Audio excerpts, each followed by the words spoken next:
So it's my honor to introduce our keynote speaker this morning. Native of Boston, served his country for many, many years. He attended Harvard and was executive editor of the Boston College Law Review and won the moot court too. Usually don't have that the same person. Clerked in the Fifth Circuit under Chief Judge Tuttle. Practiced law in Washington and then Boston, most recently under the firm Mintz-Levin. Was a very well-known cable television, First Amendment, and privacy lawyer, among other things. Also taught, so he'll be very comfortable in this law auditorium, taught at Suffolk Law. In 2004, he served as the advisor and advisor and surrogate for his brother's presidential campaign. In 2009, he was nominated, and in one of the few times that the U.S. Senate is unanimous, was unanimously approved to be General Counsel of the Department of Commerce, the third-ranking official at the Commerce Department, and oversees 325 attorneys and 14 offices, oversees agencies that are relevant to us, such as issues of international trade and also the National Telecommunications and Information Administration. He's also, these days, Secretary Locke has been nominated to be ambassador to China. There's a vacancy in the Deputy Secretary's office, so he should be minding the store. I think it's it's a real honor that he's come here and sharing his time with us, because he's basically day-to-day running the Department of Commerce. But most of all, he's known as the leader in the Obama administration on privacy policy. In 2010, he led the effort for the Green Paper on privacy policy coming out of the Commerce Department. That was really the most extensive, comprehensive internet policy paper, and then co-chaired the White House Subcommittee on Privacy and Internet Policy, part of the National Science and Technology Council out of the White House, basically the administration-wide privacy proposal, which again proposes legislation in Congress for a very comprehensive look at internet policy.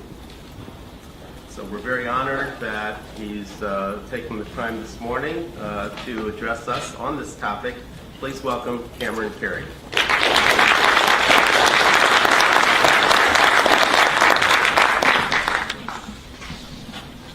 Well, Charlie, thank you, and thank you, Jules and Lindley.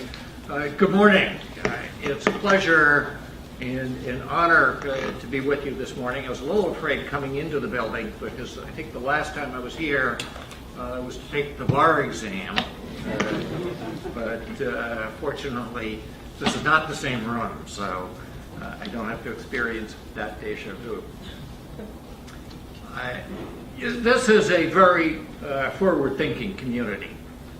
It's pretty remarkable that this is now the 21st year of this conference. CFP was bringing together leaders in what amounts to, in the internet world, to prehistoric times. Before most Americans owned a PC, before the World Wide Web even existed, when much of our communications were still in analog form. Now we find ourselves in this era of smartphones, mobile computing, wireless access, cloud computing, location-based services. When some are, now forecasting the end of the PC era, this is a time for forward thinking. As changes in our technology reshape how people communicate with each other, how we express ourselves, social and legal norms need to catch up. We need to consider how the devices that we carry in our pockets and our purses, the information that we store in virtual file cabinets, and the electronic tracks that we leave behind are used not only by the companies that we interact with, but by strangers to our transactions and interactions. Not only by our own government in the United States, but by other governments that are not subject to the same due process restraints. Today, the amount of data generated, stored, and available stretches our language as we try to count bytes in unheard of magnitudes. This data has potential to open new frontiers of human knowledge. It can make businesses smarter, more efficient, and more responsive to consumer needs. It can tell government how to allocate resources to those in need and give researchers tools to make breakthroughs in science and in medicine. As one small example, last year, the Department of Commerce's United States Patent and Trademark Office released nearly 2 terabytes of data, patent and trademark data going back to the founding of the Patent and Trademark Office in 1790.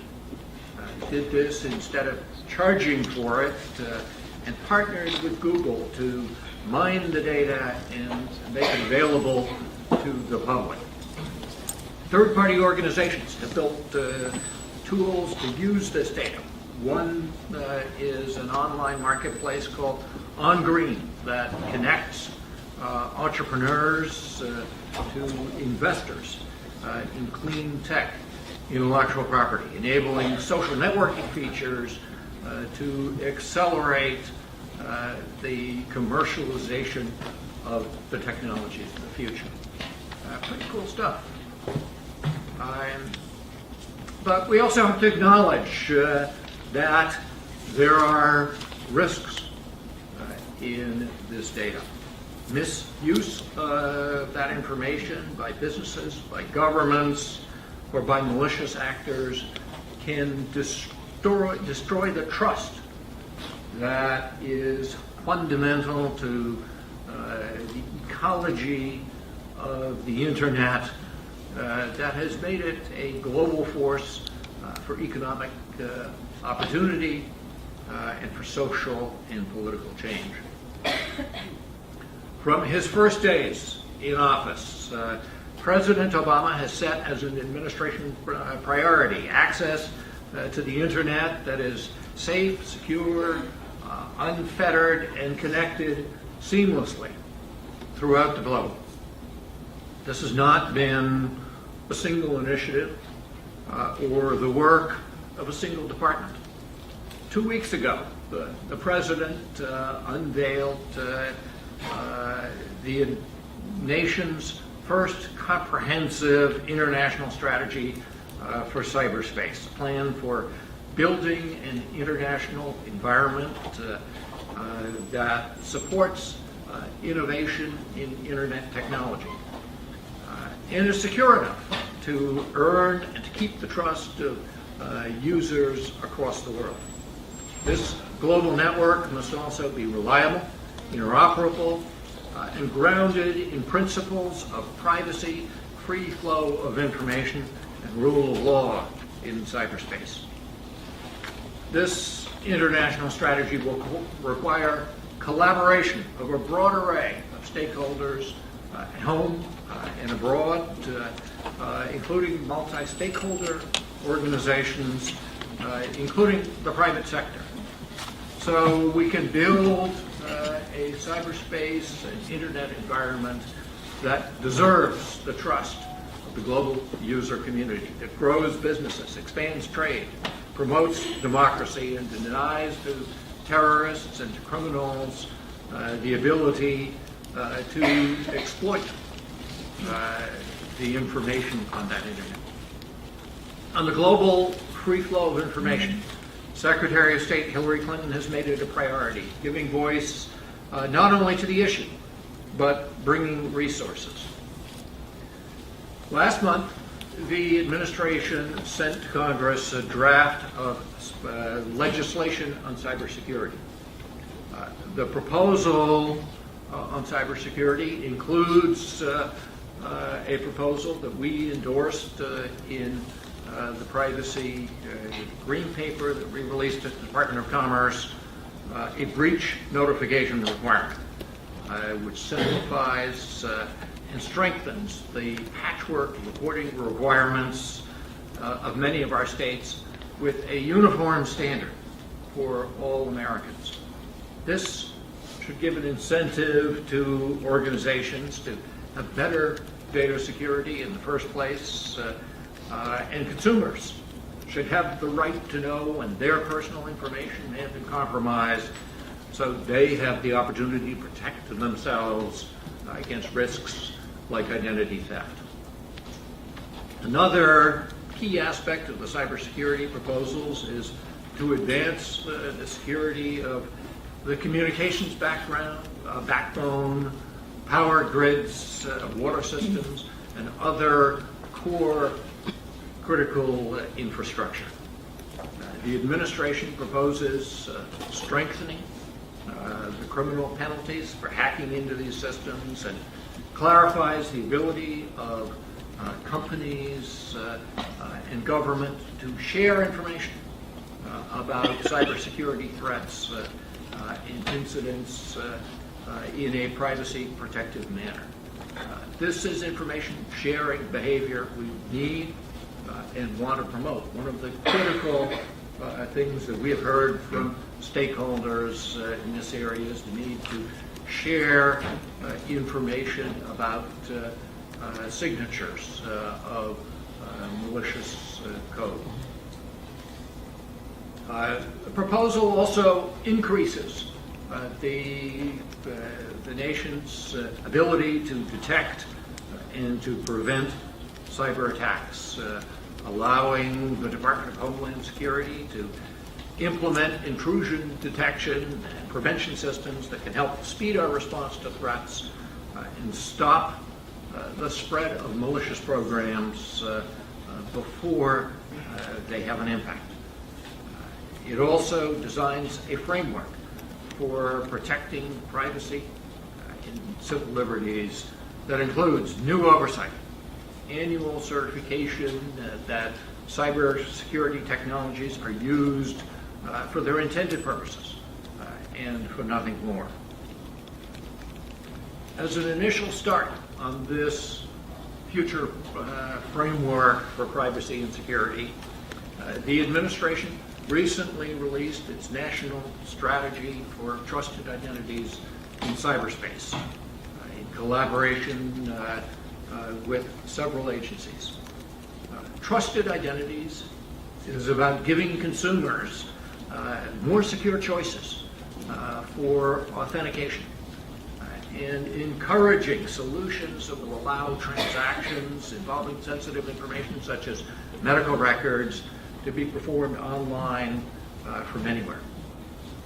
The national strategy for trusted identities relies on voluntary development and adoption in the private sector, the government operating as a convener. Our strategy is not to create a solution and to prescribe it, but to encourage the private sector to design the technologies and tools that will make our identities in cyberspace more secure, to make those tools available to consumers who want them. The Privacy and Internet Policy Subcommittee of the National Science and Technology, which, as Charlie described, I co-chair along with Assistant Attorney General Christopher Schroeder, brings together federal agencies and key White House offices to coordinate a broad, forward-looking set of Internet policy principles, including transparency, multi-stakeholder governance, accountability, and individual empowerment and responsibility. Today, our conversation includes leaders across the government, from the Department of Defense and security agencies to the State Department, Homeland, the security and justice, as well as voices on the economy, technology, and innovation, so that we can bring to one table agencies that face the range of differing challenges in a digital world. At the Department of Commerce, we have built on the work that was done during the Clinton administration when commerce was a leader in establishing the framework that has guided Internet policy really since the birth of the Internet age and through the last decade. As we update that framework for a more mature, more vigorous Internet, our mission is to apply the norms of rule of law in ways that protect innovation, that prevent fragmentation. Commerce's Internet Policy Task Force has taken its first steps in the areas of privacy and cybersecurity by releasing what we have termed green papers, that is, initial policy recommendations seeking further comment, recommendations that will ripen into administration policy.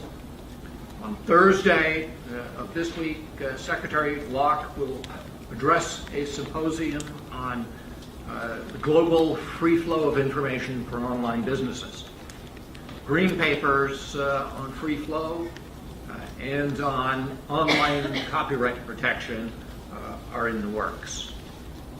Our green paper on commercial data privacy and innovation in the Internet economy, released last December, outlined a multifaceted approach to reshape, to update the U.S. commercial data privacy framework. An approach that has provided a template for our work across the streams of work of the Internet Policy Task Force. Our approach evolved to combine a call for legislation for creating a consumer privacy Bill of Rights based on fair information practice principles, coupled with the adoption of legally enforceable codes of conduct that will be developed through a multi-stakeholder process. This dual approach provides a model for addressing public policy issues in the world of Internet technology. Legislation and rulemaking simply do not move at Internet speed, and technology quickly outpaces prescriptive rules. Principle-based rules leave flexibility for adaptation and for innovation while providing clarity to stakeholders. In a multi-stakeholder process, the government is an active participant, a convener that can bring stakeholders together to examine changing consumer expectations and identify privacy risks early in the development of new products and services. With all parties working together, we believe a multi-stakeholder approach will harness the expertise of the private sector, of civil society, of academia, of technologists to solve privacy challenges that are as big a problem for businesses as they are for individuals. Commerce has followed a similar model in cybersecurity. In the cybersecurity green paper issued last week, we recommended that Commerce convene and facilitate the development of codes of conduct to establish common cybersecurity practices across the entire Internet information sector. This sector is a complement to what the cybersecurity legislation calls covered critical infrastructure. And this sector faces the same acute challenges of constantly changing threats and responding to those threats while remaining dynamic and innovative. Cybersecurity legislation and the Commerce Cybersecurity Green Paper come at a critical time. Challenges to cybersecurity are mounting. We've seen that the recent attacks on Sony's PlayStation Network exposed personal information of over 100 million people and brought down the entire Sony network for a month. That puts at risk one of the archetypal technology brands of the last 50 years. Financial institutions are targets. The data breach that Citibank reported last week exposed account details of 1% of its 21 million North American credit card customers. Cyber intrusions have targeted market-moving information from NASDAQ, from the IMF, and yes, economic statistics from the Department of Commerce and the Labor Department. Public organizations and private groups are also under attack. We saw PBS's website defaced in retaliation, so-called, for a critical news report. The Westboro Baptist Church website was brought down in a response to their statement that nothing could suppress their religious message. These are attacks on the press, on free speech, and on religion. The attack on RSA showed that no one is immune, and the hacking of Lockheed Martin with information stolen from RSA seems to confirm that this was a sophisticated attack back in March. It's a calculated strategy aimed at defense secrets and related IP. Government is certainly not immune. You probably heard today that the U.S. Senate website was attacked. At the Department of Commerce, we've suffered privacy breaches. These caused us to reevaluate our privacy management, because if we're going to lead in this area, we know we need to get our own house in order. So to signal how seriously we take the issue, we established a new Chief Privacy Officer position that reports directly to senior management within the agency and is overseen by a high-level Privacy Counsel. After a series of minor but recurring breaches, then Deputy Secretary Dennis Hightower ordered a stand-down of all offices dealing with personally identifiable information to examine their processes, resulting in major increases in the use of encryption and in privacy awareness. The new Privacy Office developed a role-playing, animated, interactive training program on handling PII that Training Magazine's 2011 conference awarded a Best Discovery Learning Training. This recent wave of cybersecurity attacks and breaches sounds an urgent wake-up call. One of the insights of our policy discussions within the administration has been that businesses and consumers have been able to externalize the costs and the risks of security. That is simply no longer tenable. And that is what the policy process of our cybersecurity green paper, what the measures of the administration's cybersecurity legislation are aimed at changing. On consumer data privacy, we have been busy considering responses to the Commerce Green Paper from consumer advocates, companies, academics, privacy advocates, including many of you in this room. These comments are helping us to craft a comprehensive administration policy which we plan to put out this summer. In March, we announced support for a consumer privacy bill of rights in legislation to provide a baseline of consumer data privacy protections that will be enforceable by the Federal Trade Commission and that are based on a comprehensive set of fair information practice principles. Our policy will flesh out what those principles will be.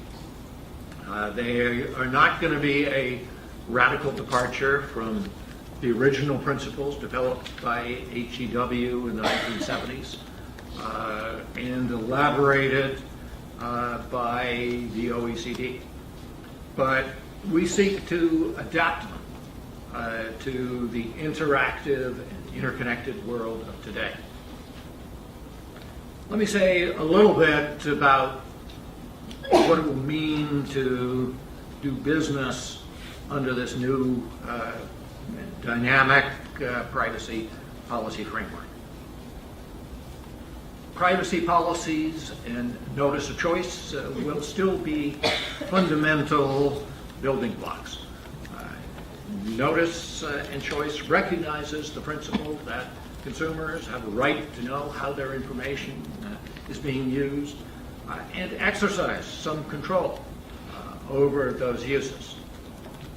But I think everybody recognizes that notice and choice by itself is not enough. Certainly everybody here is deeply concerned about data privacy, informed about the issue. But let me ask in a show of hands here, how many of you in your personal interactions, it's not, you're not doing it for professional or intellectual reasons, look at privacy policies in your dealings with e-commerce, with ISPs online? Any hands? A few, okay.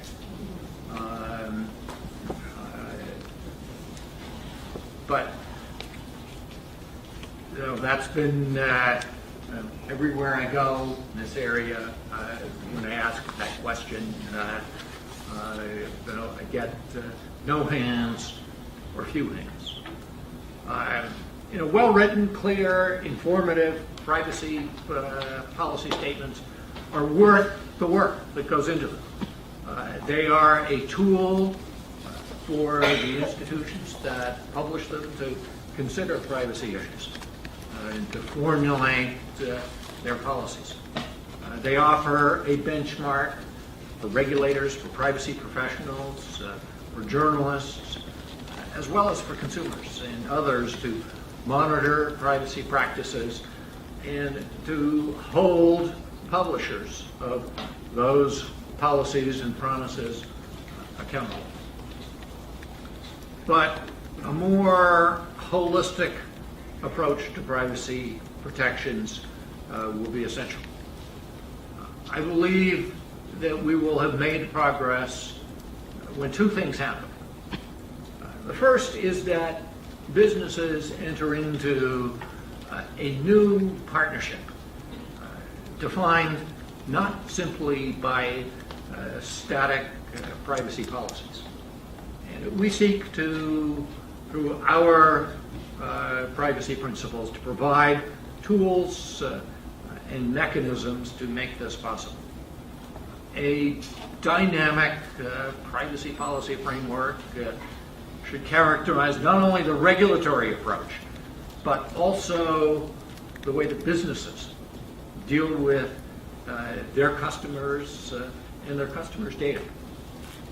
Businesses need to enter into a conversation with their customers that will enable consumers to make trade-offs between privacy and commercial or social benefits from the use of their information through active choices and not through a one-time click. One example is a just-in-time approach to privacy notices. Now, these need to be contextualized so that consent forms don't become the next form of pop-up advertising that simply frustrates rather than informs.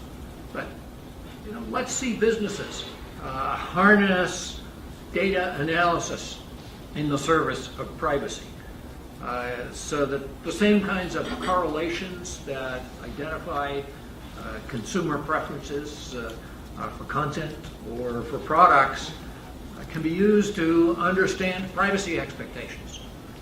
So that can inform contextual notices and inform business decisions about changes in their privacy practices.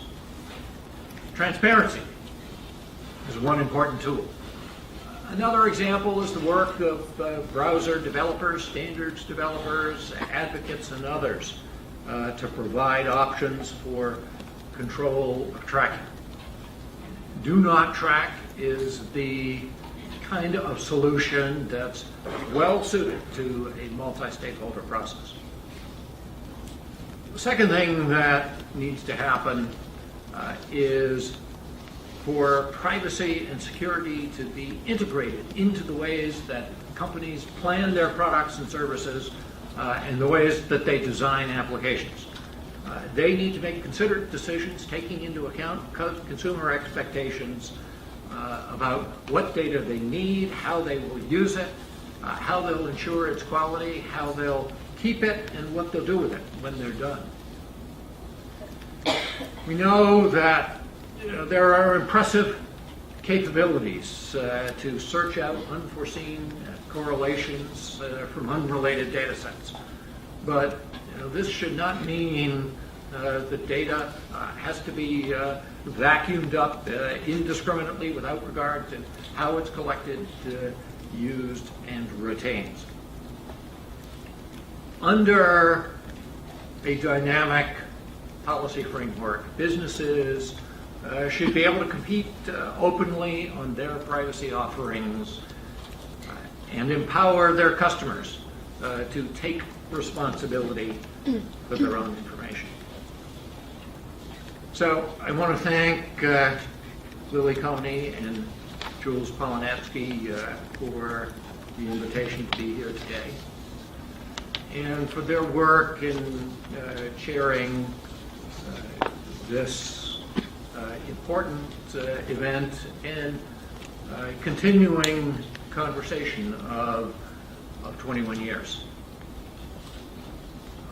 It's fitting today to be introduced by Charlie Firestone. A couple of years ago, I participated in one of his Aspen Institute policy forums, joined by members of civil society, academics, business representatives, as well as government officials.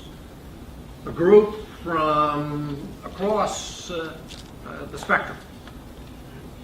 The exercise was to look at scenarios for broadband development and to identify risks and drivers for each of various scenarios, for rosy scenarios as well as dark ones. One of the striking things was that each one of 4 groups, this mix of people, working independently, identified one risk, one driver across all of the scenarios. And each one framed that in exactly the same terms as trust. A safe and trusted environment would promote broadband growth, and events like visible security and privacy breaches would undermine it. Some of you may have heard me tell the story of this forum before on other occasions, but what I would say to you today is that we are closer to a darker scenario. The frequency, the scale, depth of recent cybersecurity and privacy breaches, the spread of measures to restrict the free flow of information all undermine the trust in the security on which this remarkable system of communication in which we operate depends. As we move to a cloud computing world, research shows that the principal barrier to adoption of cloud services is confidence in security and privacy. It harks back to the early days of e-commerce, when key barrier was confidence in the security of credit card transactions. Technology in the form of secure connections and end-to-end encryption overcame that barrier. But today, if the credit card companies themselves can't keep credit card information secure, if the gatekeepers to the system can't keep them from being penetrated, then electronic commerce, estimated today at a stunning $10 trillion, will not ever reach its predicted potential to surpass $24 trillion by the year 2020. The response cannot wait for legislation or regulation. It must begin yesterday. What course the internet takes, what scenario we are in, is in the hands of all stakeholders. We simply cannot afford to let this moment pass. As the title to this conference says, the future is now. Thank you very much.